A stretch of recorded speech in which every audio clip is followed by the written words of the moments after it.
There we go. Hi. Hello. We are here for the Kristoffalong live show. We are back because we ignored the last series that we started. We're back with a different series, and we have a new special guest. We do. Who is holding up the book for us. We are here to talk about Illuminae. So we have a Meg, who is Hi, great. Meg. I am in pain right now. Apologies. It seems weird that there are 3 of us, but we're only on 2 screens. But like we lived together, it would have been very strange to just be sat in separate rooms And the on Wi-Fi different cameras. bad in my room. Yeah, the Wi-Fi in your room is not, and the Wi-Fi in there has been playing up recently. So if I'd have been like sat in the dining room, it would have been a nightmare. But it's fine. We also have Elisa, but Lisa's always here on Kristoffalong things, so it's. But we do have a smash in the comments. Hi. I have not reread this. I wanted to say hi. Hi. But you have read it, so you have initial thoughts. Yeah, you can still hang around for a bit. Tell us. Well, I think we're supposed, while we're sort of waiting to see if anyone is joining us, we can talk about star ratings, just kind of general thoughts. So, I mean, I'm already aware of your star rating, but if you would like to tell us what it is. I gave it 5 stars for like the 6th or 7th time. Well, I also gave it 5 stars. Nice. It feels so good to be back on a good level, like a good playing field with Kristoff, because I was worried about the last series. Still not read the last book of that one. Yeah, maybe don't, but probably do just to see what it ends like. But it's fine. We don't talk about that series. It's fine. You don't self-prove. I was a little bit worried reading this one this time because, for like, you two both know this, but for anyone who doesn't, the first time I read this book was in 2017, and I gave it 2 stars because I was just like not in the mood to read it. I don't think, like, I couldn't get connected to the characters because of like the mixed media side of it. Like I didn't have the audiobook as well, although actually this is the first time I've listened to it with the audiobook. So yeah, I just didn't really care about anything that was happening.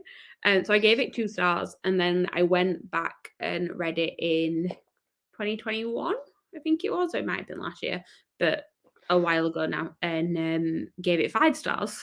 This was after reading like other both J. Kristoff and Amy Kaufman and J. Kristoff books. And so I was a bit concerned that I would like maybe it'd be a middle ground this time, but it was still a 5 star. So Yay! That was a really long way to tell you my rating, but I feel like you needed that. I was like, please tell me. I mean, she already knew. I did. Well, I didn't. I mean, you could have got on my Goodreads. I knew what you'd rated it because I went on your Goodreads, so it's fine. Smash can hang around. It's a good book. I enjoyed last time I read. I've just not had time to reread. Fair enough. I mean, like, some people only just finished a reread like an hour before the live show, if even that. So It's me. I'm people. I need to reread it now. I have a physical copy again. What happened to your physical copy before? Also, audio. I really recommend the audio route. Well, yeah, so that's like probably a good place to start with talking about it, because the first time I read it was just physically. Well, actually, like I said, the other 2 times I've read it was just physically. The first time that you read it, was it just the audiobook? Yep. And then Lisa, you're the one who's like read it for the first time both ways. Yes. So I read it, but mixed, yeah. So well, I suppose to ask you, well, no, you, there we go. It's that way. Do you think that you would have, like, having read them both together, do you think you still would have enjoyed it if you'd have just read either or? I think I would have found it harder to get invested in, like, I would have found it harder if I was just reading physically. I think because I'm quite an audio person, if I'd have just listened to it, I would have like still enjoyed it. But you don't. It works well because with the different formats that you get told the information in. Yeah, because there's some things that you can't, like, there's pages that they just have to skip because they can't explain it. Yeah. So, Like, it is a different experience. I think they both work, but it is a different experience. It as did well. sort of like at first when they skipped a bit, I was like, okay, so I paused the audiobook and I was like, have I missed something? But it isn't. They don't do it a lot, but it is a When it's couple of just things. pictures is like Yeah. because But like they sometimes you don't just want to wanna just absorb the explain. And pictures. here are like pictures of hundreds of faces of people who just died. And here's a schematic of a spaceship. Yeah. That we're not going to Yeah. what it looks like, because that's going to be really boring to Oh, listen to. Although I do think that like when it got to sort of later on when they had like a schematic and it was showing you the amount of people infected, Yeah. like that, like it would have been nice to have some way of that, because it was just showing you the level of infection. Percentage of remaining battle carrier Alexander personnel afflicted. Oh, by yeah, they Phobos did do virus, that. Yeah. 99.84%. I forgot they did that. Those bits They kind do of it just so frequently. yeah. So I just kind of like I blanked out on them a lot of the time by the end, because it starts off about like not It starts different off at percentage. like 20, then it goes up to like 30, and then it goes Yeah. up, Yeah. then it I goes did up to like that. 7, It made and it starts dropping down as they start killing each other, which I thought was interesting to see. it made it feel a bit more intense. I'm like, it's building. Like more of these people are becoming infected, and you're still there. Like, like please just save yourself. Like get to safety. But it sort of like built the tension a bit when they kept saying that more and more people were being infected, and I was like, not great. I assume this means that Ash was struggling to finish the whatever Assassin's the Blade, yeah. was. I'm sorry. I am aware that you have the readathon, and I am like I'd love that for you, but because I have no interest in the books, it very much just like goes over my head what book you are reading. But I hope you had a good time on your live show. I'm glad you managed to finish the book. I assume you finished it. Yeah. Okay, so Ash lent a book out to a friend who was trusted, who lent it out to a mutual friend who was a bookseller. So I assume trusted. Haven't seen it since. Yikes. That is sad. Listened to it multiple times, just haven't physically read it for a while. Fair enough. Yeah. I'm just like, I can you imagine if I forced myself to read it and then just came in the comments and like, I hate this. No. I was tempted to show up to a few of the Nevernight sessions. Like, y'all are wrong. This is why it's bad. At least when I turned up to the By the Angel of Long Ones, I was like, I am here for the view and also to watch you cry. Which I could cry today because I I did cry today reading part of this book, and I'm still feeling quite fragile about it. Oh. Also, I'm also in pain, so like it could just be a nice little combo.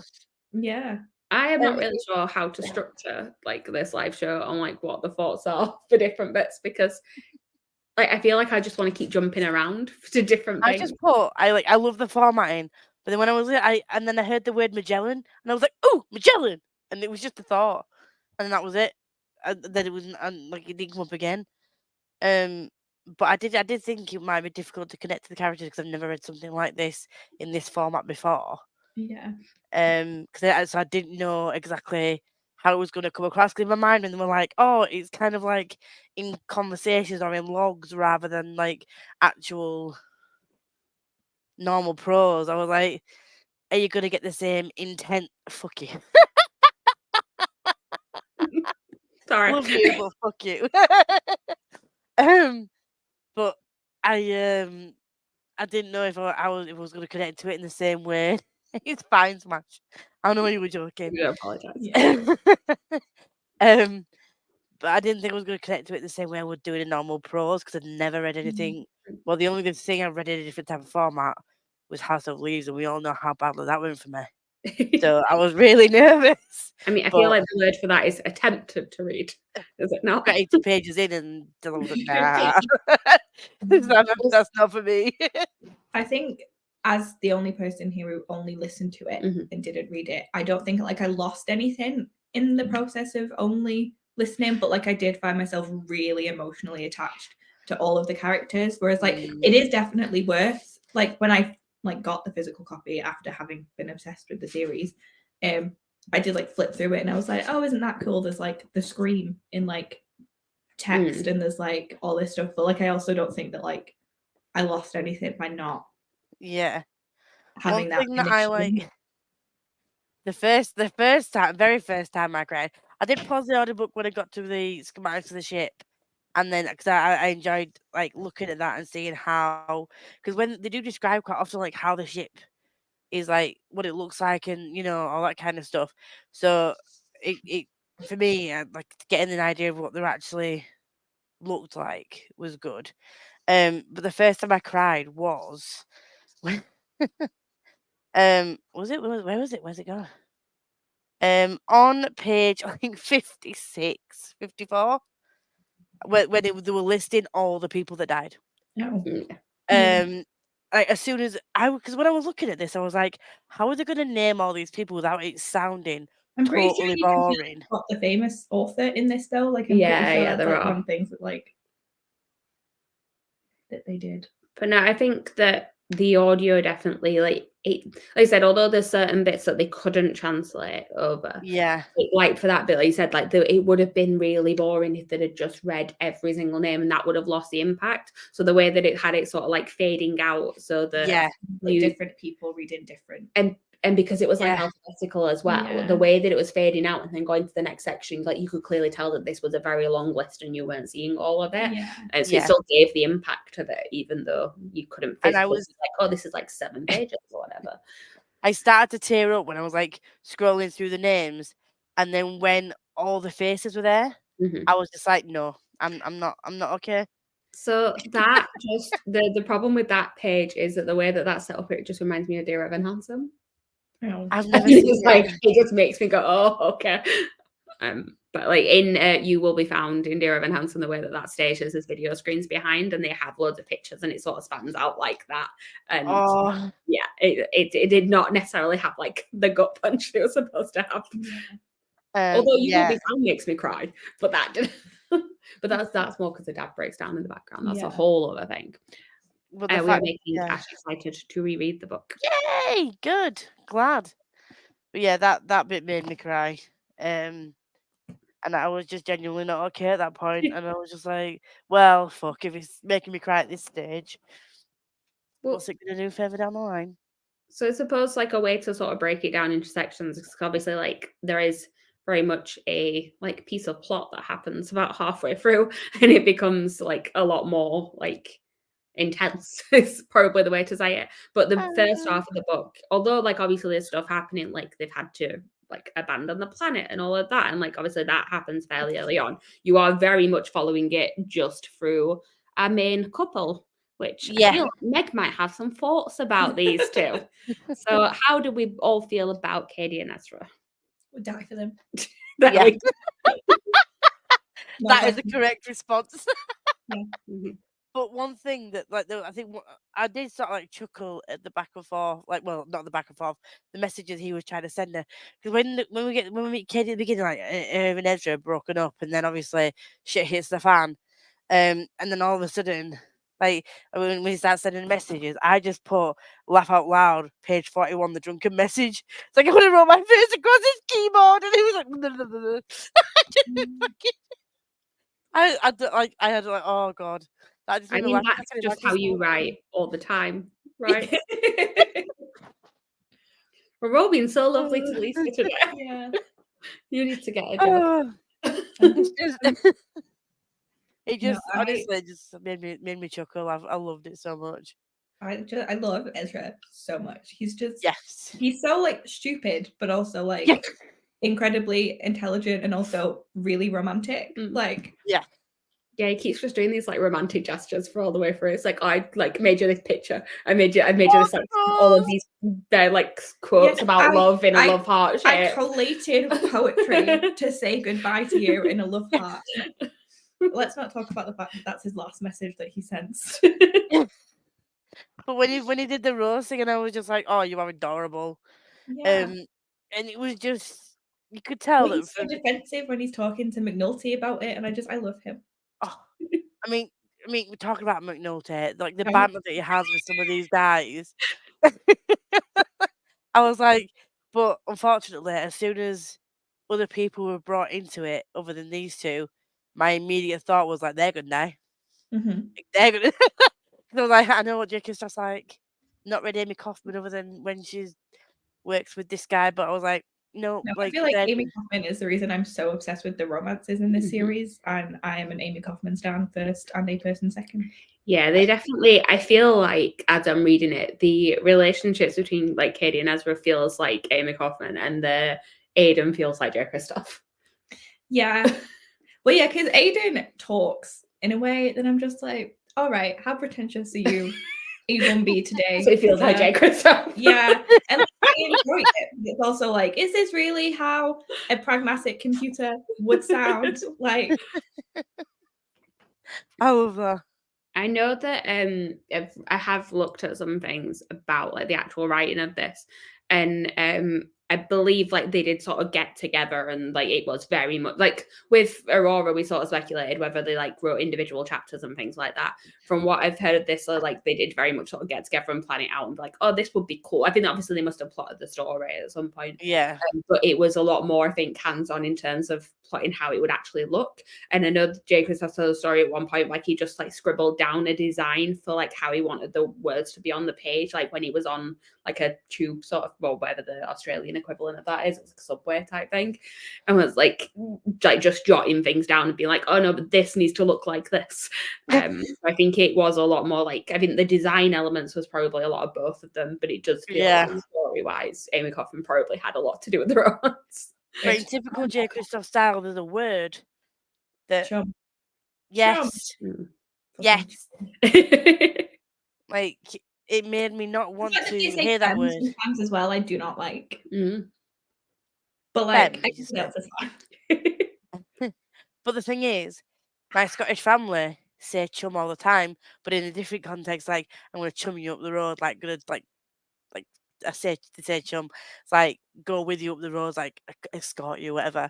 But every time he said that, I was like, that's not how I've heard that meaning. Like I never see that in books. I've like obviously heard it a couple of times, but like it's more like sparse. Like it shouldn't be used so frequently. Like Yeah. just say something else. Yeah. Just But say pal. for me, it's like I said, it's either used in the context that my family use it, or I hear posh British men going, "Hey, we're chum," do you know, like in that, like not in the way that they use it to each other, and it just feels a bit overused at times. Obviously, this didn't change my enjoyment of it, but every Yeah. time chum came up, I was kind of like, not needed. No. The stylistic sounds very much Kristoff just from his other books, and knowing he likes something to appear different. Yeah. There is definitely like, yeah, I think some would argue that sometimes it's style over substance. Hi. Yeah, I feel like that's No, actually I an also interesting think thing to say. Is that I think a lot of the time it's just he can't be bothered to world build, so he just chooses something fun to do instead. so I feel like we should explain that although this is like obviously a read along where we are looking at Jay Kristoff books in particular, Meg is not actually the biggest Jay Kristoff fan. So she has so you've read we went through this earlier. She's read Nevernight, gave Nevernight 5 stars originally, but then lowered it to a 4. Gave the sequels 3 and then 2. Have you read all of the Aurora cycle? I assume so. What did you give the Aurora cycle? 4. All of them? Yeah. Yeah, that's what I gave them. But obviously, so what the other thing to say is that she is a big Amy Kaufman fan. Has read like other series by her as well. Co-written with Megan Spooner. Yeah. Really these broken stars is what she's telling you to read. I also really like the Unearthed. I forgot about that one. I And forget the that Other one Side of the exists. Sky. Okay, there we go. So, and then Empire the Vampire, did you give that 3? Yeah. So yeah, he's very much here to like was not necessarily just gonna like whereas sort of like Lisa was very shocked when she didn't give a Jay Kristoff book 5 last time. Like I feel like yours was opposite end where you're a little more like, no, this was the first I ever read of Jay Kristoff and Amy Kaufman, so I fully went into every other Jay Kristoff book thinking I was going to really love them, and then I read more Amy Kaufman and Megan Spooner, and I was like, oh no, actually, I think the thing I really like in these is Amy Kaufman. Which is fair. Yeah. Also to speak about a gripe I have for the Aurora cycle, this is how you handle swearing. Yeah. Yeah, it's blackout it. Yeah, it was because the Aurora cycle. Well, no, if we're going to talk about that being a gripe, the worst version of it is in the Lifelike series. Oh no. This book, I forgot and that. I did not like enough to continue. But we're No. not going to talk about the Lifelike series. We're thinking we're Ugh. erasing it from our existence. Ash is halfway through the sequel to These Broken Stars. I don't know if that means that she's halfway through the sequel now, or if she picked. Oh yeah, there we go. Yeah, Been halfway through for like 2 years. I was going to say, you didn't like These Broken Stars, did you? Like, I'm sure you've told me that before, but Becca did, so it's okay. Spoiler alert for Becca's vlog this week. Oh. If you have her on Goodreads, you can see anyway. But Becca is doing her Read It Like Meg this week, and one of the books is These Broken Stars, because Meg will. I can't wait to hear. It's also one of the books she's picked for me to read this year. So. But I do like the fact that they did black out the swear words. But in my mind, I was like, I know what you're saying. But also, I feel like some of the blackouts, like they black out the entire word, like a couple of times when it's like bastard. Yeah. You would not be able to know that from the blackout. You can hear it in the audiobook though. Whereas like ones like that is like ing, because it's like we know what that is. Yeah. But like, yeah, there's some that is just completely gone. But you can still hear it. Yeah, I feel like listening to the audio, but you can hear it a little bit more. But sometimes they it's just like sort of muffle it a little bit. Because I sped it up sometimes, I was like, I could not catch it at all. I'm like, what is happening here?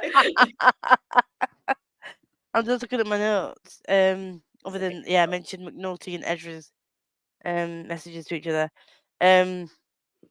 All of a sudden, like finding out that it was Alexander that was the reason for Copernicus. Like when that started like being discussed, and I was just like, I was so confused as to why the hell that happened. Like what, like to go through all this trouble to try and save all these people, just to literally like just obliterate an entire like ship of them. Well, like we said, there's kind of 3 main characters in this, and we spoke about 2 of them, so that brings us on nicely to Aiden as a character. It's like, yeah, it's a computer system, but they are very much a character as well. Yes, they are. Why Not Merciful gives me nightmares. This is why people need to stop developing AI. At one point, she's gonna. I think this part unnerved me in this because, and as much as people think like, oh, AI, like that kind of AI is so far off. That's never gonna happen here. Do we know this? This could happen in real life? Like AI could like. I don't like that. It brings it a bit too close to home that like that could genuinely happen. And it's scary, and people just need to stop developing shit. I mean, that's all I'm saying. I feel like we're quite far away from this. Do we know this though? We only know what's been released, not what's been created yet. Lisa is a conspiracy theorist. I'm finding out now. I'm just saying, like, I saw a little freaking AI robot that you can have on your desk and you can talk to that is sold for a stupid amount of money, but it's there. And you can have a conversation with it. But also, without the AI, they'd have all been dead immediately. Mm-hmm. So, swings and roundabouts. And this is why you thank all of your electronics. If you ask them for something, we ensure they know we appreciate them, so we don't end up hurt, just in case. I love that. That's great. No, I did enjoy, like, I mean, I do like when you just look at the edges of the book and you can literally see where Aiden comes into it more, because obviously Aiden's pages are the dark ones. I also really like how Katie's journal is dark as well, because it sort of shows that she's mirrored with Aiden and that they are like the catalyst. Yeah. But she is a catalyst, she is chaos. Oh, I love the book so much. But no, I do like again, it was sort of interesting listening to the Aiden parts, because like it does sound, obviously it's all very like, this is one of the reasons why the audiobook is so good, is because it's so atmospheric. Like particularly when it gets creepy later on. Oh yeah. Oh God, no. There was a part in this that I was like also very disturbed when they went about the was it Ford what's it called? That way. And the guy, the scientist, slowly losing his mind when he was like writing his Byron. Yeah. Oh no, the scientist. Right at the beginning. He was paranoid, and then slowly becoming more paranoid. And I was like, shit, this, like, even that bit when, especially like, oh yeah, this site is giving updates and then by the end, but it wasn't just, I think because you can see like the marks all over the page as well, whereas like that became erratic as well as like you know what I mean. that was just weird. And see, like the random page where it says, it's like they're writing all over the posters. And those are the ones that don't translate into the audiobook. Those are the ones you don't have anything like referencing that. So like if you don't read along as well, you don't know that's there. Although I think you said, talking about it, like it kind of added more impact in a way because it was more of a shock when sort of things. Yeah, because I feel like you get the scientist like breaking down, but like you don't sort of see the impact it's having on everybody else. So like all the people in the hangar or all the people on the Copernicus, you don't sort of understand the magnitude of it until everything's blown up and everything's messy. So you're sort of just like struck with it once Katie finds the vials. Yeah. And it's sort of very sort of like a teeny bit of foreshadowing as opposed to it slapping you in the face with look at the crazy people writing on the pictures. Nothing will be as creepy as the pretty bird that is in the audiobook. No, one of the worst things I ever did to myself when I was trying to sleep was put on this audiobook on a sleep timer and sort of zone out and start falling asleep as it was on and then wake up to that. And I was just like, oh, I'm never sleeping again. Okay, this is fine. I am because I'd not read the not listened to the audiobook before. I knew like it got creepy towards the end, but like I didn't I'd not heard it and how creepy it actually is when you're listening to it. So I felt quite lucky that I went to listen to it last week, and I decided it got to the end and I was too tired to carry on with like the last hour and a half. So I was like, oh, okay, that's fine. I'll listen to it in the morning. And I was very glad I did that because it did get quite creepy. And I'm like, oh, it's daytime. It's great. I think one of my favorite audiobook moments is towards the end, though, when first you have the I could hear that when you were, because Meg was sat and I could hear it through your headphones. Yeah, like I could hear the beeping noise. Like because it's just like the heart being like binary. Yeah. And then it goes on to the next page, and then when she's in the pod, escaping, and then they play Mozart, and like that's part of the this page is just blank in its space, but they play Mozart, which like I'm sure they picked that not only because one, it is like scientifically a relaxing song, but also because it's way out of any kind of copyright patent anything, so they can put it in the audiobook without having any kind of issue. But yeah, I just really liked that moment. I like so much of it.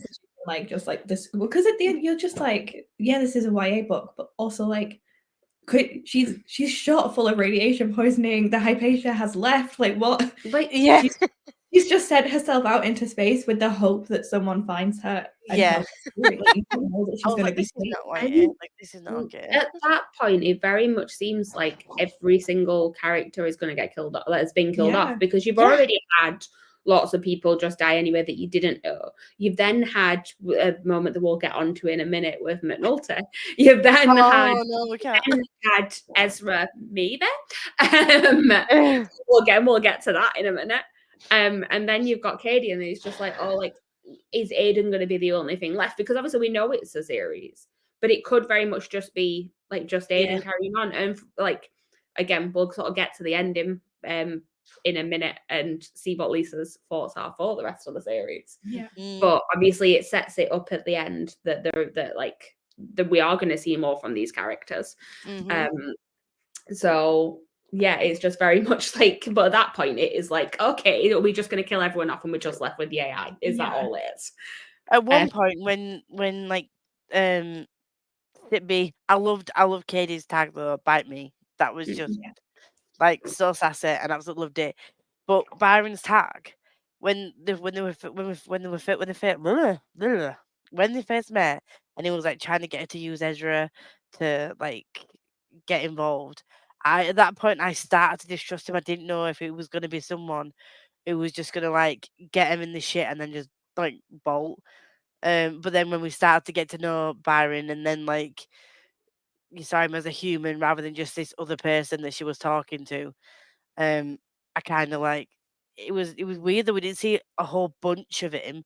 It wasn't like main characters like those, like Katie and Ezra, but you found like I found myself I was quite fond of him. I love him. He's just like he was just super sweet, and the way they described him, he's just like a little nerd.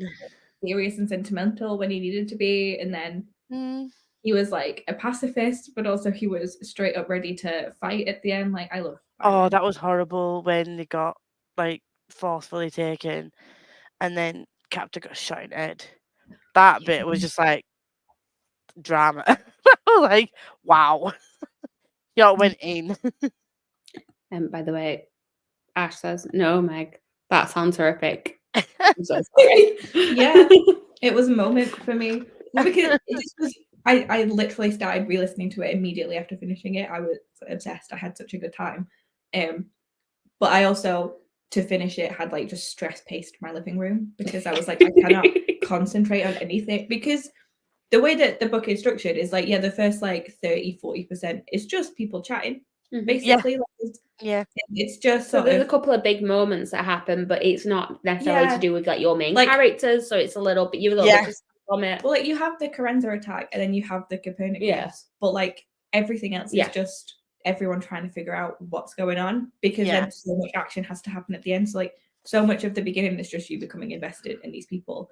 So like by the end of it, so much plot was happening that I was just like, I cannot function anymore. I was just stress pacing my life. My brother was looking at me like I was crazy. Then I immediately was like, well, you need to read this yourself so you understand what's going on. He's read these ones because he's read a lot of J. Kristoff stuff. Yes. I bullied my brother into listening to audiobooks specifically so I could make him read this and be sad about McNulty with me. My brother is a J. Kristoff fan though, because she bought him the Litjoy Nevernight. So I ordered it for him. Yeah. I did not buy it for him. He paid. Yeah. When Jimmy, as soon as Jimmy mentioned that he was going out on his mission, I was like, he's a goner. Because you're not going to set up this kind of like really cool battery romance and then just keep him around, especially when they didn't hear from him and he was like sending him messages. I was like, no, he's not okay. But when we found out what actually happened to him, I was not okay. Yeah, another part of the book where I was not okay. No, his last will and testament hurts me. Don't like it. It's not. Again, like just like he just sacrificed himself, and he's just like, no, you twat, get someone else to stand there and get killed. Like, why does it have to be you? Well, it's not even someone else, but he specifically went to save a child. Like, yeah. Oh, he wasn't just in the line of fire. No. He saw a little girl in distress and was like, oh, well, I have to comfort this child. And then she stabbed him. That, I did not expect that. I expected something to happen to him. Like, I thought like he was going to get caught up in something.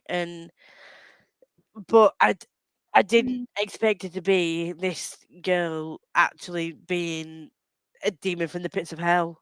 Like, sorry, I just like the way of describing it. Just like I was sat there, I had to pause the audiobook and I was like, no, no, she might have stabbed him, but it didn't affect his hazmat suit. It's fine. It didn't. It hasn't. Pre-sad as he was going in because I knew what was coming. Yeah, same. And then I got really sad at Winifred's like write up of it because she was like, he'd have been a really good father. It's like, stop saying it. Yeah. You know? But the fact that like she didn't want to leave him, and obviously she like paused when like is his suit compromised, and they were like they had to ask again, and I was like, just say no. Well, no, because then that would have been a danger to everyone. Because he was infected, as we find out later. Yeah. No. He died peacefully in his bed when he was of old age. Yeah. And he had a wife and kids. It's fine. No, it really gets me when he's like, Ezra Mason can have my medals for Astro Princess, and I was like, fuck off. Have I not suffered enough? Kind of going back to Ezra and you suffering in particular. Obviously, like the journey we're going with Ezra and whether or not like what is happening with him and whether or not he is safe is a ride throughout this book. So I know what was that? Who what? Who's And the thought thing, of that? the thing is that I know that you in particular like will like very much be shocked by these sorts of things when they happen. So I would have loved to have just like been there watching you read it when you got to the very end. I genuinely thought I'd missed something. Okay. And I was like, I believed it was Ezra. I felt betrayed. Hmm. I felt hurt when I found out it was Aiden just But then leading like her on. you're like, oh well, obviously it wasn't Ezra because like he didn't care about Dorian dying, he didn't care about finding McNulty, he didn't know about their anniversary, and he's just like, obviously it wasn't Ezra. And it is different when you go back and reread it, and you can, And like you I said, can you see know it the as it's moment when it happening. happens, and you're like, oh, okay. Oh, one thing I didn't realize about because I've only like really flicked through it before. They use so many emojis that don't translate to the audiobook form. It's just sort of a moment of silence. And I'm just like, this feels like a lot of emojis. Like I understand it was like what 2015 when it was published, like it makes sense, but like okay. But I know like with Ezra as well, like you said in particular, like it was very much like you'd sort of come to terms with like, okay, well it's not him, he is dead, and then we get to the end of the book. Yeah. And then it's a ride yet again, because obviously we do have like a bit of a twist at the end. I just feel so bad because she's just isolated for 7 days, curled up on this little bed, like getting over radiation poisoning, making sure she's not got like the Phobos virus, and then she doesn't believe it's him when he comes into the. He got like put in the break for trying to steal a shuttle to go get her. I'm like, that's my man right there. That's love for you, isn't it? I love Like, this. just, I don't know what to say. I genuinely like. Again, when I go back and read it, like you, I'm probably gonna, I will see the difference in the way that Ezra talks to her. But all I cared about at that point, which is what I think you're supposed to do when you first read it, is just care about that she's trying to get to him. And like, he just needs to not be infected. He needs to be okay because they need to get their happy ever after. They need to get their happy ending. So, all in my mind, all I was like really paying attention to was the fact that she was going to be risking her life to get him, even though he didn't want her to. And I was like, "Fuck it, that's fine." And they'll get the happy ending. It'll be good. And then when Aiden was like revealing that it was him, I hated him. In the control center was awful because obviously you've just had Byron like sacrifice himself. Oh, that was horrible. Dead. And Katie's just like having to come to terms with the fact that she needs to save everybody. Like she has to bargain with Aiden to get everyone out, and it's just horrific. It is. Because also I was more sad this time than normal at Byron sacrificing himself. Because I feel like I don't know why, but I sort of just like have bypassed that. I do know why. It's because I was more sad about the fact that I thought Ezra was dead. But like seeing him sacrifice himself again after like really paying attention, because I was like, I need to have thoughts to talk to people about this. And like, because he was so proud of her and he was like, you're my legacy. And it's just like, oh, then he sacrificed. Yeah. Really sad. But the fact that you could tell that like the virus had started to take hold of him and stuff was just a bit like that was heartbreaking as well. But it wasn't just a shock that he found out it was him, but for him to release the infected across the whole, because he thought that he was doing the right thing by getting rid of the people that were trying to like shut him down and like stop him from being. And I was just like, this AI is delusional. Like, I'm not saying I agree with Aiden, but do you think they'd have like got away from the Lincoln if Aiden had been shut down? No. Exactly. Well, this is the thing. I think we were talking about Aiden last week as well, and I was saying like I find Aiden to be a very interesting character, and it's like obviously yes, like Aiden does many things that are actually awful, but also like he can see his reasoning for things a lot of the time as well. And it is just a really interesting sort of thing. Like, well, it's obviously because he doesn't have like the emotion behind it. Yeah. So it is more just like pure logic. And if you look at it that way, you can kind of go, okay. Yeah. I mean, obviously he's malfunctioning as well, so that's not great. Yeah. But it's like he, in his mind, like he was doing this to protect him. Like he killed all those people because there was no stopping it. He knew that the virus was not, and if any of those got into any of the ships, it would spread, and then everyone would die. So he was protecting everybody else by killing them off. It's the whole thing of like it's for the goodness of the many, like you can sort of sacrifice a few. That's kind of what it's getting down to, and that's the sort of logic that Aiden has. Like he's not looking at, like I said, any sort of emotion tied to it. It is literally just like, well, what is the way we can save the most lives? Yeah, it's a very utilitarian perspective. Mhm. But I also feel like it's really interesting to see the flicker of emotion that he does develop because he is malfunctioning. Like when he turns off the cameras to let Katie grieve because she's in Ezra's flight suit and it smells like him and she can't cope with that. Like I couldn't cope with that, and I'm not even there.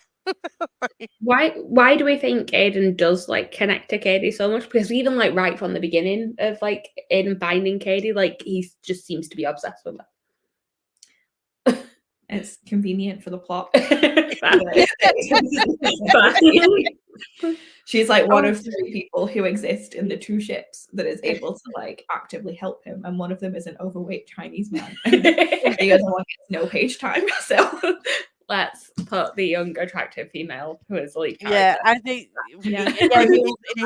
on board that she doesn't want to lose, who has like things that can be manipulated. Yeah, and I think with her it was a case of in his illogical, like malfunctioning AI brain that she's developed all these skills and is like, oh, she's brilliant, she knows how to do this, like she can help me, like and I think coupled with the fact that he was like like breaking down at the time, then it was easy to just see one person in the code doing something and be like, okay, well, this is the person that is going to help me. This is like my savior now. This is unexpected. Let's fix it. Yeah. I did feel like it did have an impact as well, like the formatting of like the stuff at the end. I keep saying like, all the weird writing. I did really enjoy doing that, reading it as I was going. But I feel that like there was one bit that you had to twist it. I love that. I was on a train. It was frustrating. Do you just want to say for the if you like sort of like the visual side of it, the second book is quite interesting visually because there is a particular character that then like means that there is a visual aspect to it. I did struggle though because when on the dark side, there's the bright white writing and then the other writing is like quite dark. So I was like, there's a little bit because obviously I didn't wear my specs like I should have done, so I was already struggling to see. So that was a bit difficult to read at times, but I did. I just the whole format I think is just great. And where's the picture of it? Is it supposed to be a picture of Katie at the end? Not at the end. Oh, that picture that is so ridiculously 2000s. Yeah, with the emo friends. Like how? I do like the whole Katie and Ezra kissing at the end. But yeah, the way that they made it into a picture, I can't find it anymore. I could only find the one of Katie and Ezra kissing, but yeah, it was just. I think it was brilliant. I don't know what the notes I wrote. I put, oh no, Jimmy is dead. I love the guy who's reading the surveillance footage. Oh, the guy who's reading the surveillance footage. Yeah. So you fucking hilarious. My next thing to look at was about like how it's actually put together as files, because obviously like we find out that Katie's been involved in it, and then do you have any thoughts about kind of like how it's put is this together? another narrator thing, like from Nevernight? Is it going to be someone, because it only gives his ID or their ID, and obviously he's sending like a male voice. I'm assuming it's a male of some kind, a male of some kind. He's definitely got a personality to him. Like there was definitely that came across. Version of Aiden that they've created. I don't know, but I just love the fact that like they were saying how how much agility Katie has, and she was like very swift, and then they mentioned Ezra just being really shit, like not athletic at all. It just made me laugh the way that they were saying it, and I don't know if it was just me. Oh yes, emo, very emo, yeah. Yeah. Just imagine faded out pink hair. But I don't know if it was in me. Did they seem to be getting more invested the longer they were doing the surveillance. Mhm. So although they were just like commenting on Katie and Edward at first, the last one or near the last one that they did, I think they corrected themselves after saying something, and I can't really remember what it was. Mhm. But I think they kind of went off the normal, like professional way of writing us, like, and then they were like, "Oh no, what I mean is this or something." I can't remember what it was. I feel like they did that a couple of times throughout it. They were like, technically, this is like a tactical retreat or something. Yeah. Yeah. But again, like at the beginning, all we know is it says like, yeah, is it the Illuminae group? Is that what they're called? Yeah. Has put together this dossier, and then obviously at the end, it's like when it's what's the name of Ezra's mother?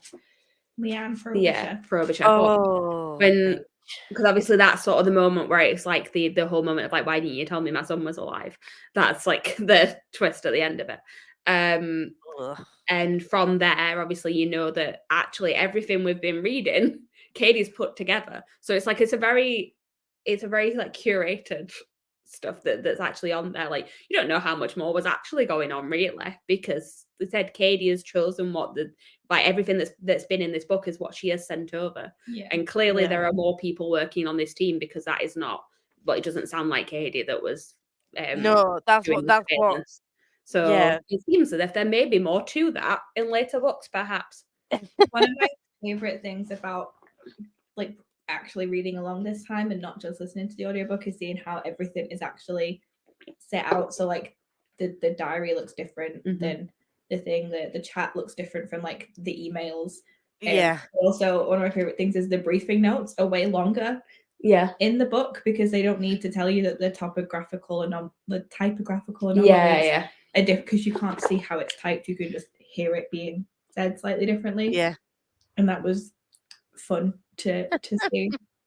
It's very much a MySpace profile photo, yes. Yeah. But I am sure things like this, like I don't know how I would have read this in the like reading it for the first time and like got anything out of it. Whereas like listening to it, it adds the element of like drama and like it actually fits narratively. Whereas like I'd have looked at this and been like, no, this is relevant, and moved on, even though fuck it, this is Mason, I'm going in is actually really important. Yeah, because when you listen to it, it sounds more like you can hear them all talking over comms. Like you can, it's one after the other, and it's like in the right order. Whereas, I think with that, like the only bit I sort of focused on was the last bit, because it was like, oh, okay, like but it's so small. Like I see like fire, and I'm like, oh, this is just a battle. Okay, and I moved on to this bit and been like, Jesus Christ, it's falling. Yeah, so I think that's why I sort of I said like on that bit I probably would have got a bit lost if I just physically read it, but which is why I'm glad that I've like read it and listened at the same time as like a first experience. And I mean, I would highly recommend that way of reading all the time if I could. I will say another thing I've heard J. Kristoff say in like interviews is that one of his favorite things about the book is if he spots someone reading it in public and seeing them having to turn the pages around. Is his favorite thing. Is like, I made them do that. And I'm like, the audio sounds like a sci-fi film, and it's incredible. Yeah, you can hear all the little background little like noises and stuff, can't you? And you can hear like the engines and stuff. Like you can hear tiny little bits. And obviously, as it gets creepier, like it starts to become like more echoey and things. And when they're like in the vacuum, it sounds, and like when they're over comms and stuff. Like it's just a really well done audio. Yeah, it is. Audio things in the second one as well. I'm looking forward to people listening to it. I am looking forward to seeing it. Like I said, because the second one for me feels very visual. Yeah. Which like I said is for reasons that you are aware of. And so I think it's going to be interesting hearing that one as an audio. The third one feels a bit more like straightforward, as in like terms like case files and things again. Yeah, I think there are, because the third one was the first one that I read and listened to at the same time, because I knew that I was getting the physical copy not that long after the book came out. Yeah. So I just waited, and then my friend's parents came over. They gave it to me, and they were like, "Oh, we're going out for dinner. Do you want to come?" I was like, "No." And I stayed, and then I read the book, and then I went out with them the next day. But yeah, I just sat on my bed and I read it immediately. And like there is a lot of like posters and stuff that I think are more relevant in the third one than they are in this, because it's a whole thing. But I'm not going to say anything else because that would have been a spoiler. I love that you going like, no, I'm going to stay in and read my book just basically sums you up as a person. Yeah. The last few notes I had. Oh my god, it's a typical Lisa thing at the end, but I'll tell you in a minute. I put AI, the AI is fucking scary. What the fuck, Aiden? Fuck, she purged the whole hangar. She purged the whole hangar because they were infected. Oh, the I know captain bit made me teary. that was The first really time it like Chatter starts talking to her, like, because I knew what was coming. I was just like, no, they're going to be a bit flirty and it's going to make me sad. like that. I didn't expect that bit. Yeah. Like, I just I thought, think oh, like this is defense, though, she has seen her captain shot point blank in the head. Yeah, and she's seen a research vessel blown up. She's at the end of a rope, really. no, I Like, get why she did it. don't agree with her choices, but you Mhm. know, she'd seen nothing good come of the virus. Yeah. So. Yeah, no, she couldn't risk it, and I do get that, but Yeah, no, they could have waited to make sure it wasn't just regular run-of-the-mill PTSD, and it was actually, you know, yeah, a virus. yeah, Could because have they been were locked away anyway, weren't they? So they Yeah, potentially purged like a lot of healthy people and a potential love interest, but that's not as bad. Bye. And I put, and I put, holy shit, Aiden was playing and being edited, and he's dead? Question mark. And then I put, holy shit, he's alive. And then I put, learned is involved with bitch. I meant to say Leanne is involved. She's a bitch. Okay. Or what a bitch, I don't know. But yeah, then we find out Ezra's mum is big bad. Well, that sort of leads me on to my next and sort of like the wrapping up part. But does anyone like have anything else in particular they want to speak about? Like any particular moments before we go on to kind of what's going to happen next? I just want a love like Ezra and Katie's. I love them so much. They are probably one of my favourite couples now. And I'm not okay. You won't be. No. My only other thing to say is that in the spirit in the sort of what's happened before of reading J. Kristoff and Amy Kaufman's sci-fi books, it reminds me of one of my favorite sci-fi TV shows. So I'm going to use when I read Aurora Cycle, I told everyone to watch Firefly. I'm now going to try and convince everyone to watch Battlestar Galactica because I love it so much. And it starts off with it's kind of they're running from like an attack, and it's them just kind of like ship on their own, and there's other ones in the fleet, but they're desperately trying to escape like an attack, and it feels very much like that at the beginning. Do you think this would make it incredible? It really would. Like either would make it depending on what they wanted to do. Like I said, I think because like it very much does remind me of Battlestar Galactica. Like, I can picture it because I can picture how good that was and how it worked. It's different. It's very different, but it's got the same sort of energy to it. I feel like I picture it more as a film in my brain, just because. Yeah. I don't know. I've usually sat and read it in one sitting, and it feels more film-like to me than TV. Yeah, I think you could do a like lot of the earlier stuff is just conversations and like building that like you could condense, but like it's a high action. I think that would be, and I mean, I would, but I wouldn't, obviously, because we know that adaptations haven't always worked out the best. Somebody would find a way to fuck it up, but technically, it would be an amazing. I would watch it. I would want to watch it. It would become a personality. Yeah, 100%. Like it would be amazing visually, and like I'm just imagining it with like a Star Wars level budget, like. Yeah, they could even still incorporate like some of the visual things for like Aiden as well, in particular of like still having it be text almost coming over the screen so that you can see it rather than it just be like a disembodied voice. Like there could be some really cool things that they do with it visually to represent Aiden, so it'd be a good one to do. Yeah, it would be so good. But I think because I picture it in my head, I picture like when I read and listen at the same time, I am very much like a picture it in my head kind of person, and a lot of things play out as films. And sometimes I think, oh, this would be a cute little cozy film. But this, I think that if this was released as a film, I think if it was done well, it could be a massive hit. Like it would be amazing.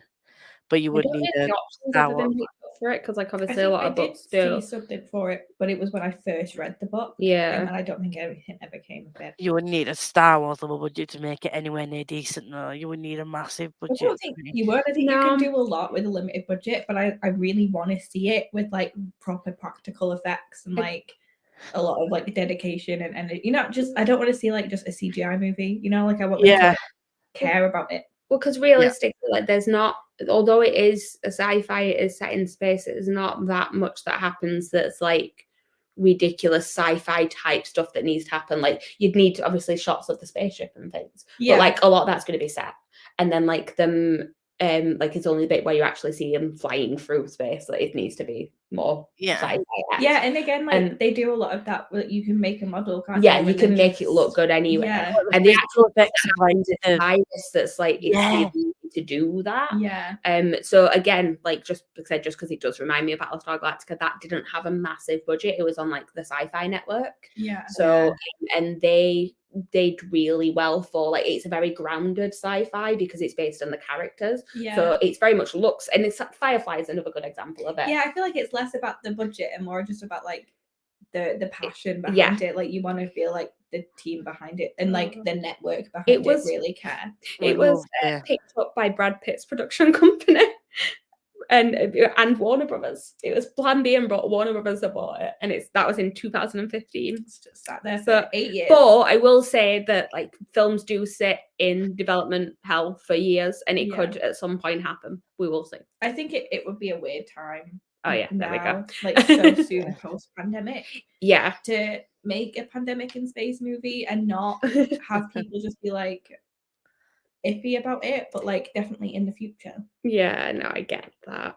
And I would watch it. I would be like at the cinema on the first day. Yeah. And I would like buy a cinema pass for a month so I can go watch it as many times as possible. My Little Mermaid of the year. I would Little Mermaid that shit. But no, so Lisa, do you have any? Have you looked up the synopsis of Gemini Roll? No. Oh, that's good. Dumb. Do you have any theories about what you think it's going to be about? Absolutely. Well, I don't know. I'm guessing Leanne's going to be involved more, obviously, because we've only introduced her right at the very end. I think she might have something else to play, some other part to play. I don't know if he's going to continue on like following. I know it's supposed to be a series, but I don't know. Is it following? Yeah, I feel like this is the part we can sort of. Well, so it's just there is on page 591 of the book. Sorry, it's the reference to go on page 591. It's just Katie very clearly is like, it's been a year since Carenza happened, 2 months since you contacted me. What do you think I've been doing with my time? And she very clearly says that she's been gathering information on the rest of it. Jump Station Heimdall, the Kennedy Assault Fleet, Project Plainview, Rapier, all of it. So do you not think maybe the next book might be a file on one of those things, perhaps? Is that you saying it is? we do have some new main characters. I'm not telling you how much we follow the characters from this book, but we do have some new main characters. And I will say that the second book is actually my favorite in the series because one of the criticisms I have seen of the second one is that people feel like it's just a rehash of the first one. I don't think it is. I think it's very important, and I really love the new characters that are introduced in the second one, and also the actual sci-fi trope that is in the second one is one of my favorite things. So, is it timey-wimey stuff? I'm not telling you what is going to happen in it. I like sci-fi. I have many favorite sci-fi tropes. Obviously I think we're going to find more about like the Illuminae and like group. Thank you. I just want you to take a minute, right, and just think about where they've been headed this entire book. Where have they been fleeing to? Oh, yeah. I can't remember the name of it. I literally just said it as I was quoting. So we have, could it possibly be Jump Station Heimdall, the Kennedy Assault Fleet, Project Plainview, Rapier? None of those sound familiar. Yeah, they do, but I can't. The first one. Yeah. The Jump Station. They've been fleeing to Heimdall this entire time. That's it. The Jump Station. I began a new going with it. Yeah. So that's what the sequel is about. I feel like now is the time to tell you as well is that as people who are rereading this, there are quite a few moments in this book that are very important for book 3 that you have no idea about yet. Why would you say Well, that? because this is the first time I've reread it after reading the 3rd book. So, like, literally within the first, like, 50 pages, there is a reference to something where I just went, oh, okay. This was set up earlier than I thought it was. Like, this has been quite a well-plotted series because they clearly knew where they were going. Yeah. Like with some things are written. Yeah, no, like the thing is, I feel like if I verbalize where I think it's gonna go in a totally different direction. Well, yeah, but it's interesting to think about, like, where you think it's gonna go. Sorry, Ash, I feel like this is the funniest version of Who Wants to Be a Millionaire and Lisa's gonna lose everything. I didn't want to say because I was just like, there are a few options. But they talked about Heimdall so much, like they're Yeah, going. I didn't know if that was dad works there. It's mentioned in like the last actual conversation that's had with the director of Baytech. But I was sure that somebody had mentioned it follows different characters in each book, or maybe it was talking about something else. So I didn't know if it was going to follow the same thing. Right. I feel like we can tell you this much at least. There's an overarching story. Like we've seen that. Like Katie is clearly involved in like other. Like she said, she's getting information on other things as well. But we do follow. There is, and like I said, there are new main characters, and we are more following them in the 2nd book. So it's not.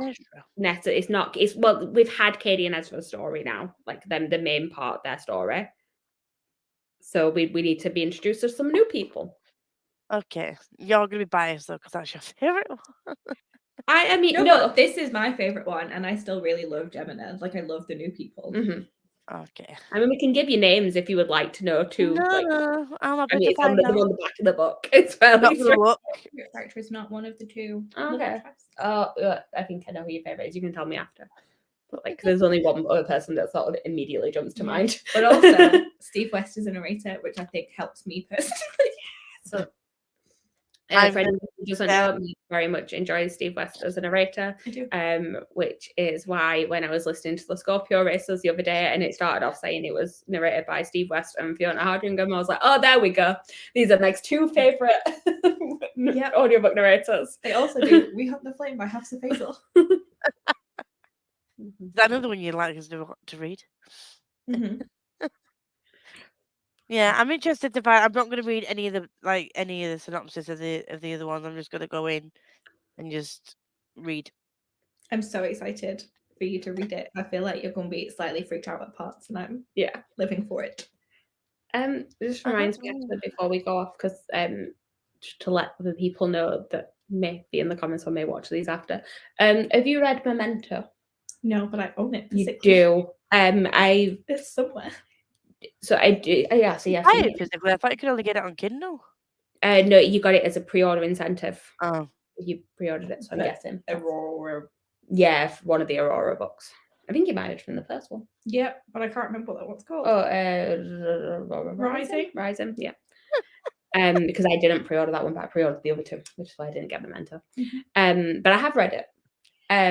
And that, I mean, it's set sort of like before and during Illuminae, but I do think it's better to read it after everything. So when we do get to Obsidio, we will probably just tack it on with that because it makes sense. It's like 80 pages, I think, but obviously it's mixed media, so it's really short. I know. Yeah. I think one of the reasons I haven't read it is because I really wanted to listen to it because I'd only listened to everything else, but I refuse to use a credit.